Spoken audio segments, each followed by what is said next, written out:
Hi there, I'm your host, Mr. Doyle, and this is a great undertaking. On this channel, I am covering every Stephen King novel and short story collection in chronological order, as well as all of the various adaptations they have inspired over the years. My goal here is not to provide play-by-plays or abridged versions of a story, but rather to look deeper at the subtext, themes, and real-world parallels found within them. I try to keep things vague when discussing specific plot points so as to not give away too much for those who haven't read the story or seen the screen adaptation, but spoilers are inevitable to some degree. Approximately 8 years ago, I started reading all of King's books in the order that they were published. It took about 3 years for me to read them all, and during that time it was nearly an obsession. Might have been a full-blown obsession. I sought out every King book and read them voraciously in order, but because I had crammed so much King material into my brain, one book after another, when I got to the end of King's massive bibliography, I realized that I hadn't allowed myself the time to digest each book.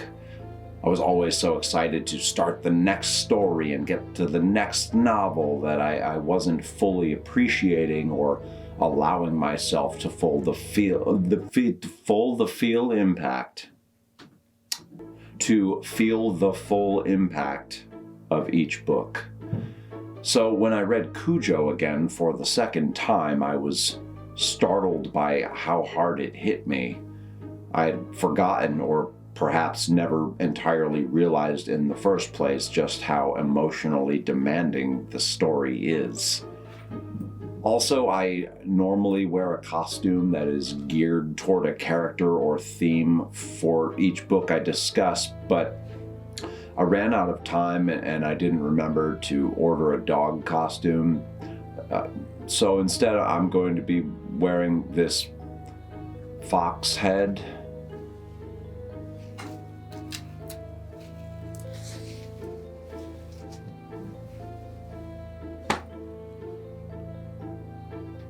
Woof. Synopsis as provided within the novel. It happens innocently enough, but doesn't it always? A big, friendly dog chases a rabbit into a hidden underground cave and stirs a sleeping evil crueler than death itself. A terrified 4-year-old boy sees his bedroom closet door swing open untouched by human hands and screams at the unholy red eyes gleaming in the darkness.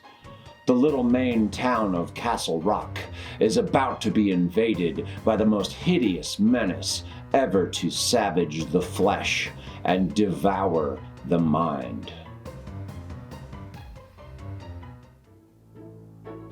Empathy for the devil. All right, well, I can't really talk super good in there, so I guess I'll just be foregoing the costume for this one.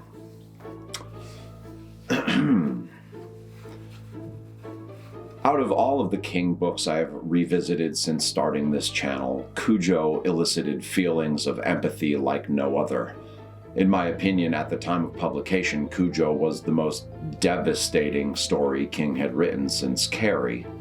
I've mentioned in earlier videos that King has an uncanny ability to portray characters so helpless to the whims of fate and to the circumstances they have found themselves in.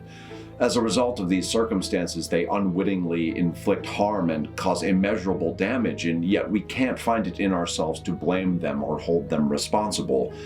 They've been dealt a bad hand and have been driven by forces, whether otherworldly or otherwise, that have caused them to slip further into madness and villainy. Earlier examples of this in King's writing are Carrie White from King's first published novel Carrie, and Donald Merwin Albert, otherwise known as the Trash Can Man from The Stand. In both cases, lifelong trauma and abuse have caused them to become susceptible to their most vengeful, destructive desires, and when the time comes to act upon them, their uninhibited Their uninhibited, cataclysmic impulses overpower what little humanity they have managed to salvage. And while Cujo is a dog and his life was not one of abuse and trauma like the aforementioned characters, it is through no fault of his own that he transforms and becomes defenseless against the overpowering urges that have inundated his senses.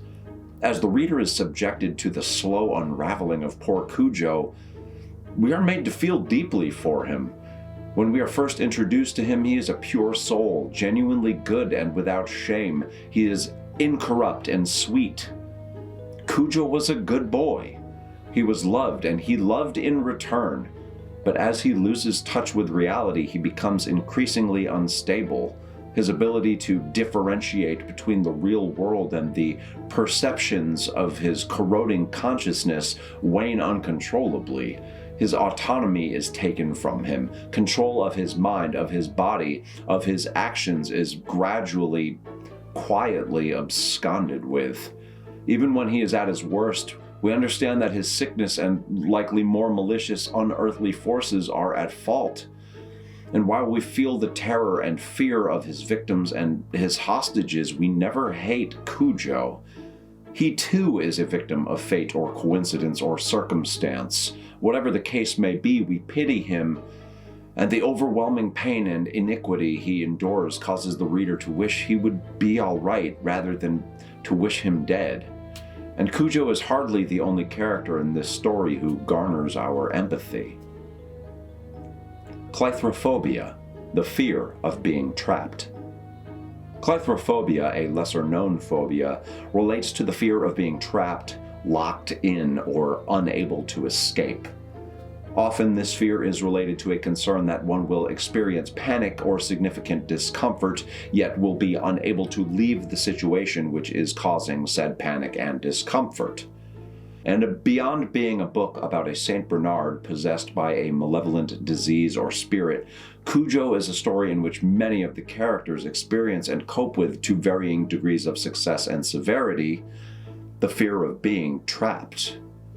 Fear of being trapped in a small town, of being trapped in an abusive or failing marriage, trapped in poverty, trapped by the passage of time and its unrelenting forward trajectory, trapped in a car by a rabid dog. This theme runs throughout the story, and while some of the characters' motivations can feel petty or frivolous, we come to understand that their desire for change, to effect change within their own lives, becomes vital to their sense of self-worth, and their inability or fear of enacting those changes overwhelms them. It causes them to resent those they love, and when they feel forced to act, they act out of desperation in an effort to escape the situation they found themselves in. In some cases, the mundane life they've settled into becomes unbearable. In others, the advancement of age and time and the fear of being trapped by adulthood consumes them. In another instance, a mother fears that her son is trapped by her husband and that her son is fast becoming his father, someone she has come to loathe and detest.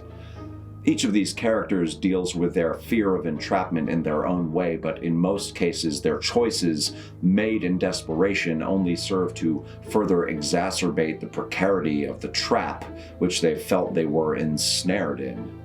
There is a relatability to so many of these characters and to their individual fears of entrapment. Who among us has never experienced something to this effect? The powerlessness of being unable to leave a bad relationship, the inescapable spiral of generational poverty, and never being able to get ahead, looking in the mirror and watching as your youth fades into old age. It's one of King's greatest strengths as a writer.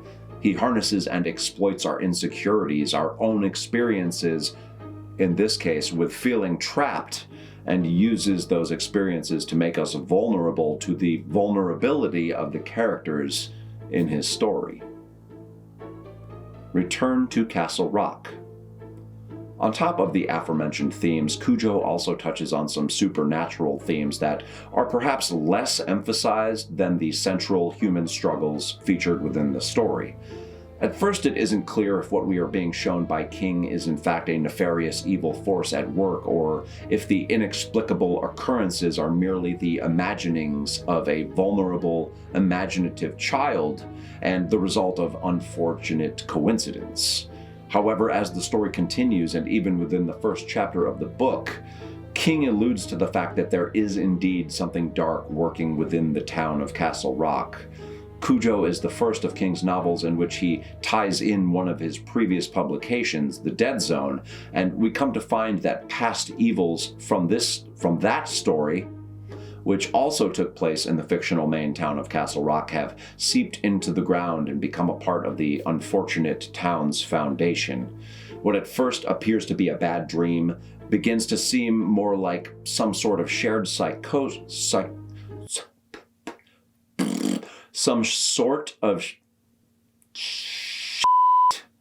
What at first appears to be a bad dream begins to seem like some sort of shared psychosis, which in time proves to be anything but. The monster in the closet is in fact more than just a harmless teddy bear on a stack of blankets.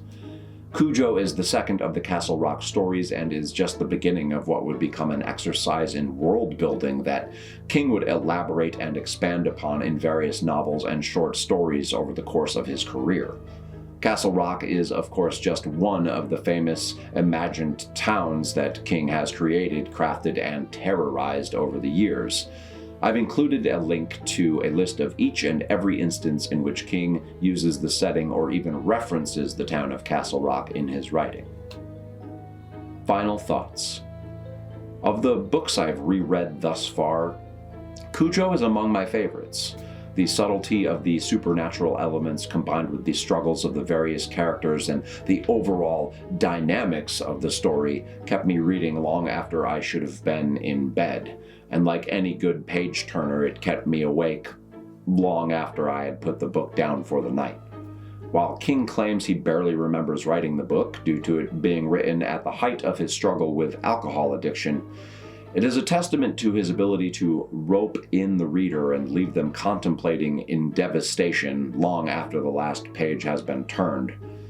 For real though, Cujo packs one hell of a gut punch and is not for the faint of heart.